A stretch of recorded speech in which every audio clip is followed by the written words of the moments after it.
ಪೌರಾಡಳಿತ ಇಲಾಖೆ ಬೊಕ್ಕ ಜಿಲ್ಲಾಧಿಕಾರಿಗಳ ಆದೇಶದ ಲೆಕ್ಕ ಸೋಮೇಶ್ವರ ಪುರಸಭೆಟ್ಟು ಸಕಾಲ ಸಪ್ತಾಹ ಕಾರ್ಯಕ್ರಮನು ನವೆಂಬರ್ 30 ಡಿಸೆಂಬರ್ 5 ತಾರೀಕು ಮುಟ್ಟ ಆಟನೆ ಮಲ್ತದಿದ್ದು ಇಂಥ ಉದಿಪನಲೇಸು ಸೋಮವಾರ ಕಾಂಡೆ ಪುರಸಭೆ ಸಭಾಂಗಣ ನಡೆತದೆ. ಪುರಸಭಾ ಮುಖ್ಯಾಧಿಕಾರಿ ಶ್ರೀಮತಿ ವಾಣಿ ಆಳ್ವ തുടർ ಬೆಳಗಾದ ಕಾರ್ಯಕ್ರಮನ ಉದಿಪನ ಮಲ್ತದು. ಸೋಮೇಶ್ವರ ಪುರಸಭೆದ ನಾಗರಿಕರನ್ನ ಅಮೂಲ್ಯ ಸಮಯನು ನಮ್ಮ ಗೌರವಿಸಾದ ಅಕ್ಲೆಗ್ ಅಗತ್ಯ ಉಪ್ಪನ ಸೇವೆನು ಸಮಯಕ್ಕೆ ಸರಿಯಾದ ಮುಟ್ಟಾಯರೆ ಸೋಮೇಶ್ವರ ಪುರಸಭಾ ಸಿಬ್ಬಂದಿಲು ತಯಾರಿಲ್ಲ ಅಂಚಾದ ಈ ಕಾರ್ಯಕ್ರಮದ ಪ್ರಯೋಜನನು ಸಾರ್ವಜನಿಕರು ಪಡೆಯಲು ಮಾಡಿ ತಿಳಿಪಾರು. ಪೌರಾಡಳಿತ ಇಲಾಖೆ ಹಾಗೂ ಮಾನ್ಯ ಜಿಲ್ಲಾಧಿಕಾರಿಯವರ ಆದೇಶದಂತೆ ಸೋಮೇಶ್ವರ ಪುರಸಭೆಯಲ್ಲಿ ಸಕಾಲ ಸಪ್ತಾಹ ಕಾರ್ಯಕ್ರಮವನ್ನು ದಿನಾಂಕ 30/11/2020 ರಿಂದ 5/12/2020 ಹಮ್ಮಿಕೊಳ್ಳಲಾಗಿದೆ. ಸೋಮೇಶ್ವರ ಪುರಸಭೆಯ ನಾಗರಿಕರ ಅಮೂಲ್ಯ ಸಮಯವನ್ನು ನಾವು ಗೌರವಿಸಿ ಅವರಿಗೆ ಅಗತ್ಯವಿರುವ ಸೇವೆಯನ್ನು ಸಮಯಕ್ಕೆ ಸರಿಯಾಗಿ ತಲುಪಿಸಲು ಸೋಮೇಶ್ವರ ಪುರಸಭೆಯ ಸಿಬ್ಬಂದಿಗಳು ಬದ್ಧರಿದ್ದೇವೆ. ಆದ್ದರಿಂದ ಸದ್ರಿ ಕಾರ್ಯಕ್ರಮದ ಪ್ರಯೋಜನವನ್ನು ಸಾರ್ವಜನಿಕರು ಪಡೆದುಕೊಳ್ಳಬೇಕಾಗಿ ನಾನು ಕೋರುತ್ತೇನೆ.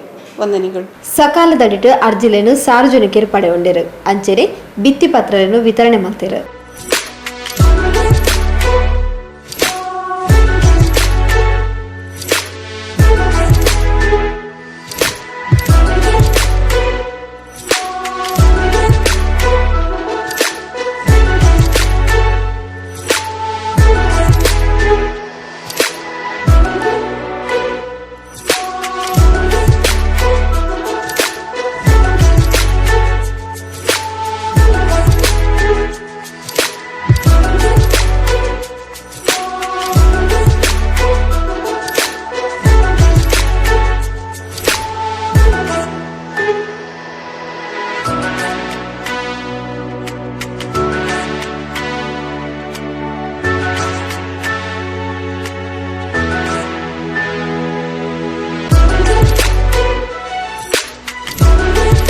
ಪುರಸಭಾ ಸಿಬ್ಬಂದಿಲು ಮಾಜಿ ಪುರಸಭಾ ಸದಸ್ಯರು ಬೊಕ್ಕ ಸಕಾಲದಡಿ ಅರ್ಜಿ ಸಲ್ಲಿಸಾಯನಗಳು ಕಾರ್ಯಕ್ರಮದ ಮುತಾಲಿಕಿಡುತ್ತಾರೆ.